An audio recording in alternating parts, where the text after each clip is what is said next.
Assalamualaikum warahmatullahi wabarakatuh. Alhamdulillahirabbil alamin. Kita masih dipertemukan secara daring. Saya doakan mudah-mudahan Anda semua, para mahasiswa dan mahasiswi yang menyaksikan video ini senantiasa berada dalam keadaan sehat walafiat, diberikan kekuatan lahir dan batin untuk menjalani kehidupan di tengah masa pandemi ini. Baik, pada pertemuan kali ini kita akan mengulas tentang sejarah intelektual Islam di Indonesia. Sebagaimana kita ketahui, orang Indonesia merupakan puak dari banyak bangsa yang mempunyai kekhasan, yang mempunyai karakteristik ilmu pengetahuan yang sangat endemik. Apa yang saya maksud endemik? Artinya adalah bangsa Indonesia mempunyai kepekaan intelektual dalam menciptakan berbagai macam ilmu pengetahuan yang dalam satu sisi berbeda dengan bangsa yang lainnya, namun juga di sisi yang lain itu memiliki kesamaan dengan bangsa-bangsa yang lainnya. Dan yang saya maksud tadi endemik adalah asli buatan Indonesia atau asli buatan orang-orang Nusantara itu sendiri.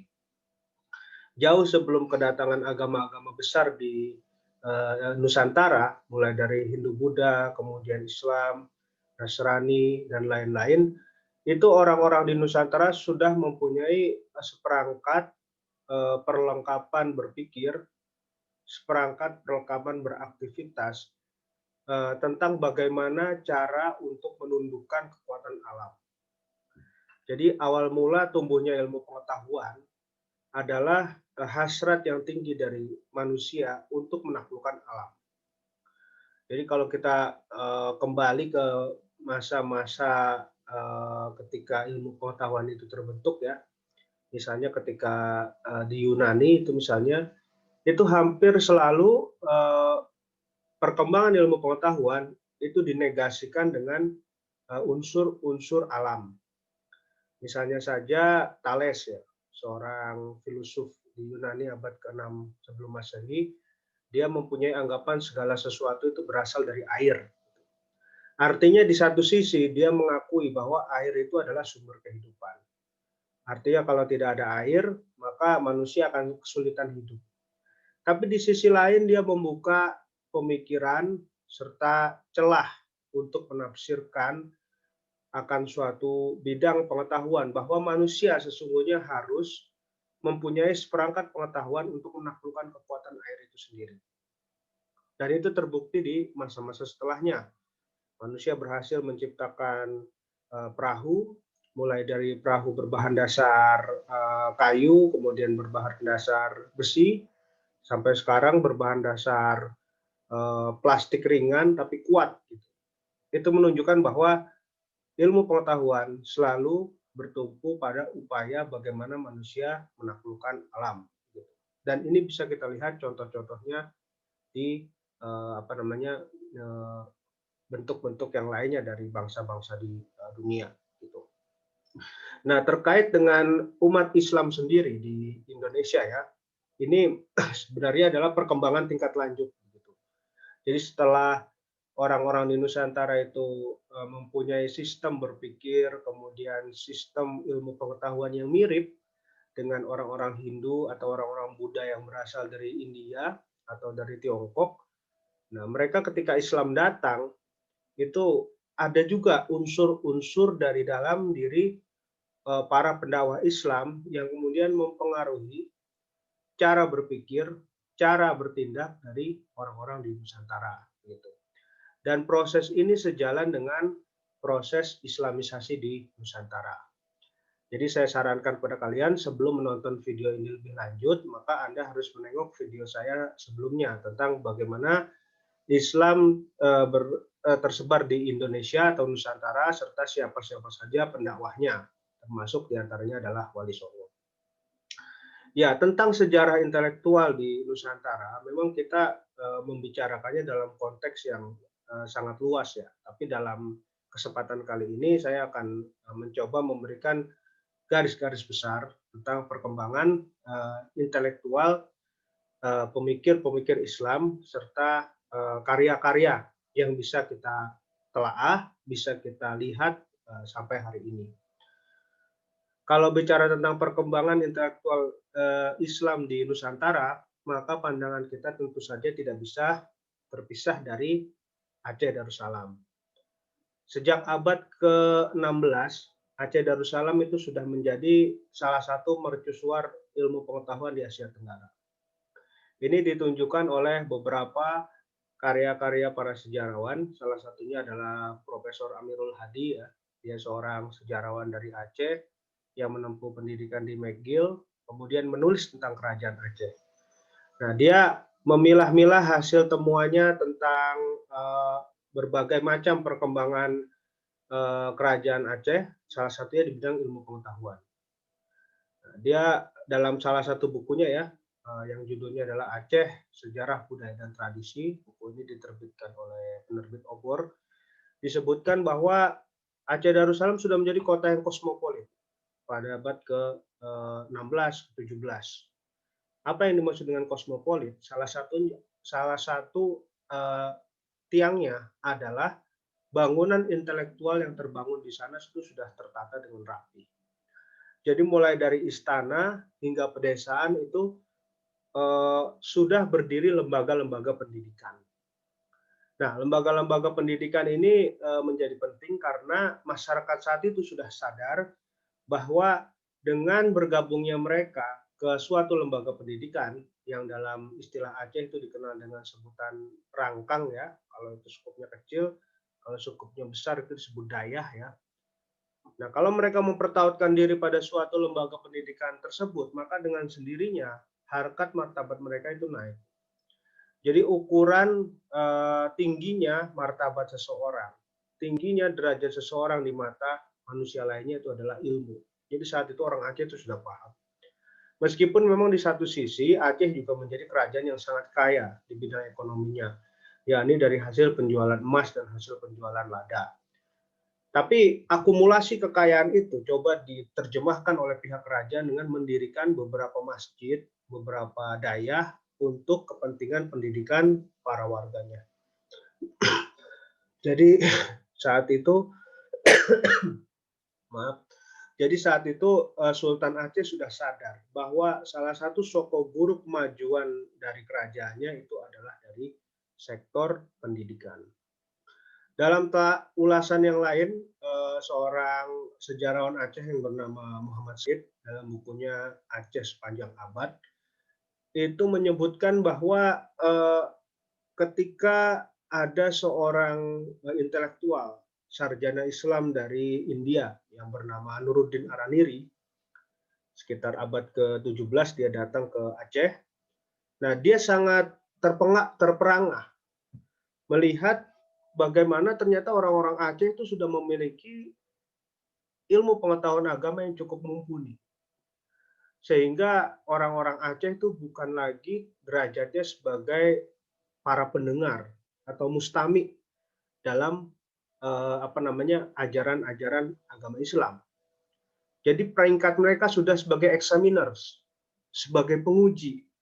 Jadi Anda bayangkan ada seorang ulama datang dari luar negeri bertemu dengan orang-orang Aceh, itu orang Aceh tidak serta-merta menunjukkan bahwa mereka butuh ilmu agama mulai dari tingkat dasar sampai tingkat menengah. Tapi yang ada justru dialog. Mereka mempertanyakan dan pendapat itu sumbernya dari mana. Atau misalnya mereka juga bisa membantah, bukannya kalau pendapat tersebut sudah dikatakan oleh Imam A dalam kitabnya. Jadi sifat itu seperti penguji orang-orang Aceh itu. Dan ini yang menyebabkan kenapa Aceh pada abad ke-17 sudah dianggap sebagai salah satu mercusuar ilmu pengetahuan di Asia Tenggara. Jadi dengan perlahan reputasi itu terbangun sehingga banyak sekali ulama-ulama dari sekitar Asia Tenggara yang memutuskan berburu ke Aceh. Beberapa yang bisa saya sebutkan adalah Syekh Daud Al-Fatani dari Patani, Thailand, serta Syekh Burhanuddin Ulakan dari Ulakan, Sumatera Barat.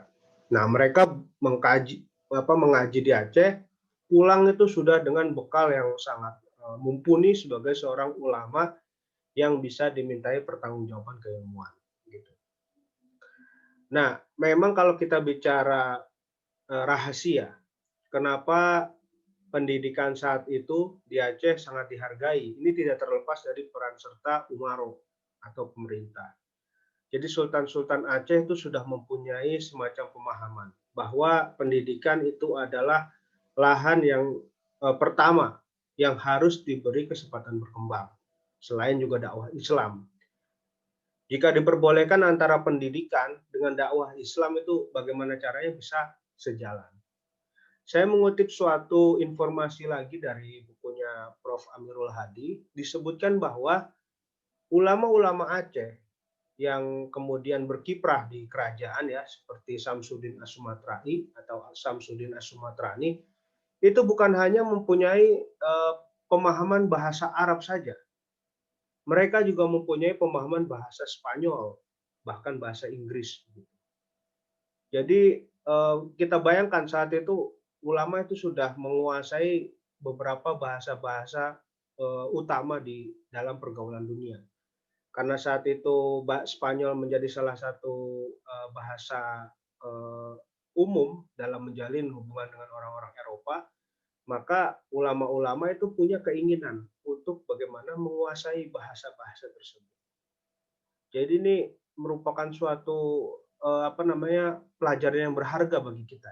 Meskipun kita orang Muslim, kita beragama Islam, dan agama utama dalam ajaran Islam itu adalah bahasa, maksud saya bahasa pengantar untuk memahami ajaran Islam itu adalah bahasa Arab, tapi juga diperkenankan kita untuk menguasai bahasa asing seperti yang dilakukan oleh Samsudin As-Sumatrani ini yang menguasai bahasa Spanyol.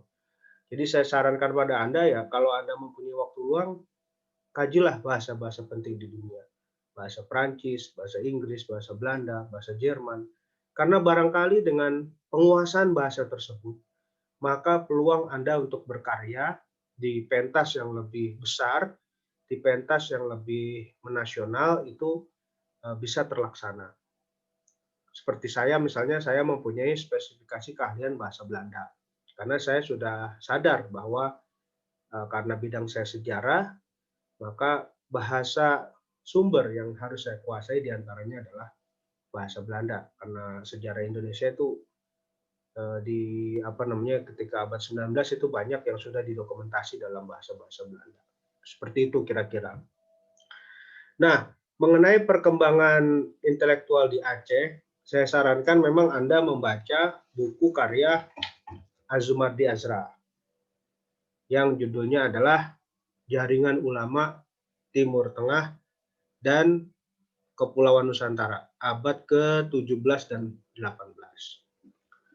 Meskipun buku ini tidak mengetengahkan Aceh secara spesifik, tapi dalam buku ini memposisikan bahwa Aceh merupakan salah satu tonggak penting dalam menilik bagaimana sejarah intelektual Islam di Nusantara.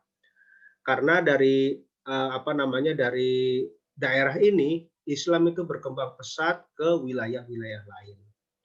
Satu di antaranya yang saya temukan adalah ketika pada tahun 2018 saya melakukan riset di Kepulauan Bangka Belitung. Saat itu saya mengunjungi Belitung. Di Belitung ada beberapa situs-situs para ulama-ulama masa silam yang mempunyai peran dalam Islamisasi masyarakat Belitung. Salah satu yang kebetulan saya tidak mengunjungi, tapi tim saya salah satu anggota yang mengunjungi itu adalah makam keramat Gunung Tajam. Nah, di situ ada seorang jenazah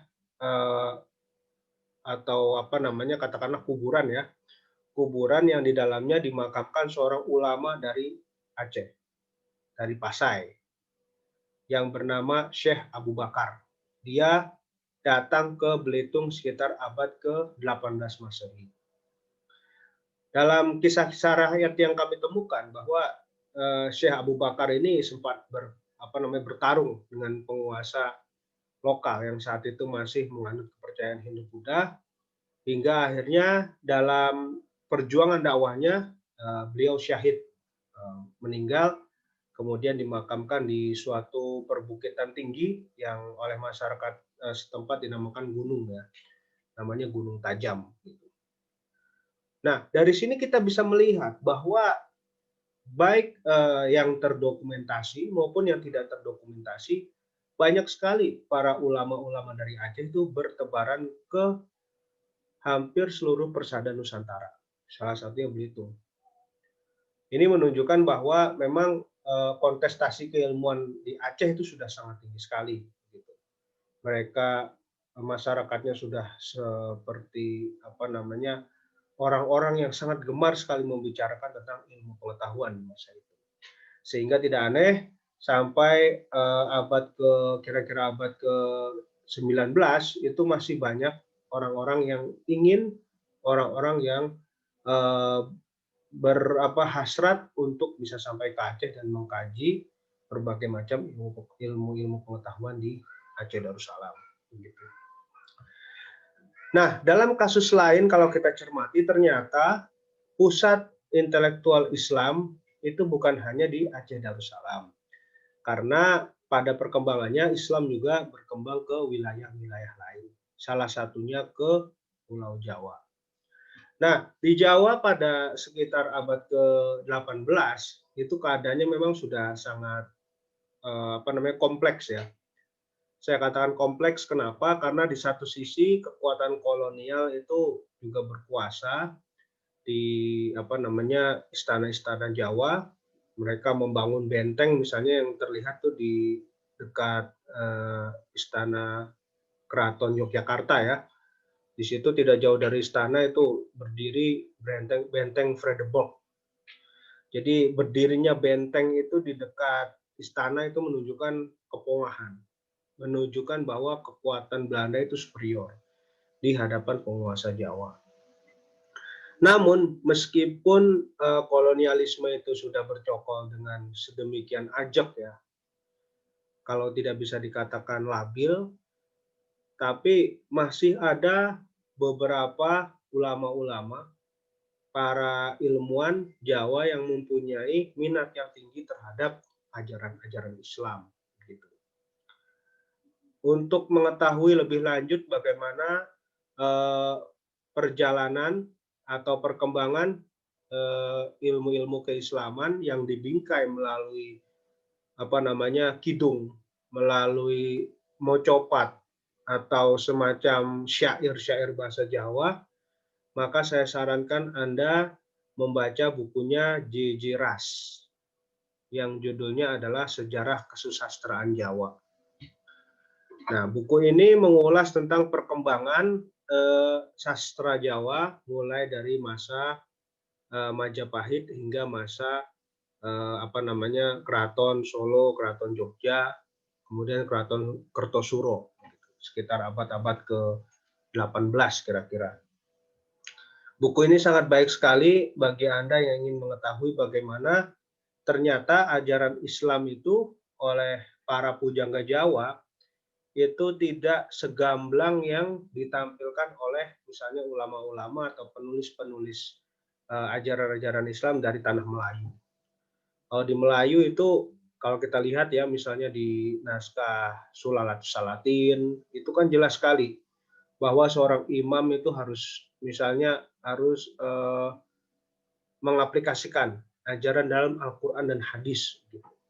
Nah, kalau dalam ajaran-ajaran Jawa itu seringkali ajaran-ajaran keislaman itu dibingkai dengan produk-produk atau narasi-narasi kejawaan.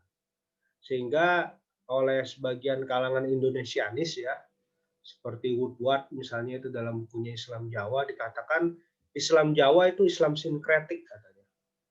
Apa yang dimaksud sinkretik? Sinkretik itu adalah mencampur adukan berbagai macam keyakinan, yakni keyakinan Islam itu sendiri dengan keyakinan Hindu-Buddha dibubuhi dengan perangkat-perangkat atau ornamen-ornamen kejawaan. Makanya dalam bahasa lain kita juga mengenal istilah Islam kejawen. Gitu. Nah, sebenarnya ini tidak bisa dilepaskan dari tipologi masyarakat Jawa. Kalau Anda ingin tahu kenapa para pujangga, para ulama itu lebih tertarik untuk mengemas berbagai macam ajaran-ajaran Islam itu ke dalam bentuk syair. Kita perlu tahu bahwa komposisi orang Jawa itu terbagi dalam dua kelompok. Pertama adalah orang Jawa pesisiran, itu mulai Pantura, mulai dari Indramayu sampai Surabaya, itu namanya Jawa pesisiran itu. Biasanya karakter mereka itu cenderung lebih terbuka terhadap segala macam perubahan. Cenderung lebih mudah menerima unsur baru, termasuk ketika mereka diperkenalkan dengan ajaran Islam. Sehingga tidak aneh kenapa Gresik, Tuban itu menjadi beberapa destinasi perkembangan Islam yang penting di Pulau Jawa. Karena kenapa? Karena memang pola masyarakatnya sangat terbuka. Mereka sudah terbiasa bertemu bangsa asing seperti orang-orang Gujarat, orang-orang Arab, dan yang penting adalah mereka juga mempunyai kebiasaan untuk berdialog tentang unsur-unsur kebudayaan yang berbeda dengan dirinya. Dari sini mereka tertarik untuk kemudian mengenal Islam lebih lanjut dan mengkaji ajaran-ajaran Islam lebih lanjut. Di sisi lain, di Jawa bagian tengah, itu memang kebudayaan Jawa itu sudah termanifestasikan dengan cukup kuat. Gitu. Sehingga ajaran-ajaran Hindu-Buddha, peninggalan-peninggalan dari sisa-sisa Majapahit itu sudah terinstal dengan maaf, terinstal dengan cukup kuat di tengah pusat-pusat kebudayaan Jawa. Sehingga tidak aneh kalau seorang ulama seperti Sunan Kalijaga ingin berdakwah di pedalaman Jawa, dia harus menggunakan pakaian, kemudian juga produk-produk budaya Jawa sendiri, seperti blangkon, baju lurik ya, baju yang garis-garis serta keris gitu. Karena kenapa?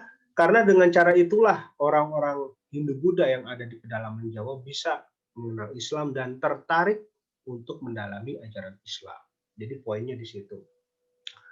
Oleh sebab itu, ketika kita sudah memahami dua pola tersebut, maka harapannya pikiran Anda sudah sedikit terbuka bahwa yang dinamakan Islam kejawen itu sebenarnya Islam juga. Hanya memang variannya berbeda. Dan Anda perlu tahu, perbedaan itu ya bukan berarti sesuatu yang dipertentangkan. Itu adalah bagian dari kekayaan kita sendiri. Bagaimana cara orang Arab mengenal Islam dengan bagaimana cara orang Batak, orang Toraja, orang Jawa, orang Melayu mengenal Islam itu berbeda. Dan pada perkembangannya, perangkat-perangkat kebudayaan mereka inilah yang kemudian memainkan peran penting dalam mentransformasikan ajaran-ajaran Islam itu yang awalnya tekstual, karena kita sama-sama tahu ya, Al-Quran itu tidak boleh dirubah. Yang boleh dirubah atau yang boleh direvisi adalah bagaimana cara kita menafsirkan Quran sesuai dengan perkembangan zaman gitu. Makanya inilah yang kemudian menyebabkan beberapa perbedaan-perbedaan penafsiran, kemudian perbedaan-perbedaan tentang bagaimana hukum Islam itu harus diterapkan di suatu wilayah begitu. Dan ini berkaitan juga dengan masyarakatnya. Nah, kembali pada perkembangan intelektual Islam di Jawa, memang saya bisa katakan awalnya ilmu pengetahuan di Jawa itu sangat elitis ya. Tidak seperti yang kita temukan di Aceh. Sekolah-sekolah agama misalnya itu pada permulaannya itu berdiri di sekitar keraton. Meskipun ada juga sekolah agama itu yang berdiri di luar keraton, yang biasanya menyandang status tanahnya itu tanah perdikan ya, tanah bebas pajak. Tapi yang selalu ditonjolkan, yang menjadi tokoh-tokoh menonjol di lingkungan istana biasanya memang masih mempunyai pertalian dengan keraton. Makanya ini yang menjadi pusat kritik dari seorang novelis terkemuka Indonesia ya, namanya Pramudia Anantatur, itu menyebutkan budaya Jawa itu sangat feodal. Apa yang dimaksud feodal? Feodal itu adalah hanya segelintir kalangan yang menyandang gelar-gelar kebangsawanan yang boleh mengakses ilmu pengetahuan. ini ketika abad 19 itu terjadi ya. Hanya orang ningrat itu yang boleh sekolah. Nah, sebelum kolonialisme di Jawa itu ada dan berkembang, sebenarnya orang-orang lain, orang-orang yang apa namanya bukan kalangan istana itu boleh untuk menghimpun ilmu pengetahuan, belajar di pesantren gitu. Tapi seiring berjalannya waktu ketika abad ke apa namanya 18 Belanda itu sudah berkuasa, ternyata mereka juga apa namanya komitmen ingin memisahkan kalangan pesantren dengan kalangan ningrat. Sehingga orang-orang Belanda ini mendirikan berbagai macam sekolah-sekolah seperti HBS, Stovia, Osvia untuk memisahkan keterikatan antara orang-orang ningrat dengan orang-orang Jawa. Jangan aneh sehingga kemudian Islam kejawen itu seringkali mendapat perlakuan tidak pada tempatnya. Dianggap sebagai bukan Islam. Karena kenapa? Ini adalah buah dari kolonialisme. Mereka ingin menciptakan elit baru, orang-orang Jawa terpelajar yang pikirannya itu sudah Belanda minded. Mereka merasa bangga dengan kebelandaannya, merasa bangga dengan kejawaannya, tapi tidak merasa bangga dengan keislamannya. Karena kenapa? Karena mereka sedari dini itu sudah dipisahkan dari pengajaran agama. Saya mencatat perkembangan terakhir yang masif antara apa namanya hubungan antara istana dengan pesantren itu kira-kira ya yang terakhir kali itu ya masa ketika Diponegoro itu. Beliau adalah sosok pangeran, tapi juga di satu sisi sosok dari santri.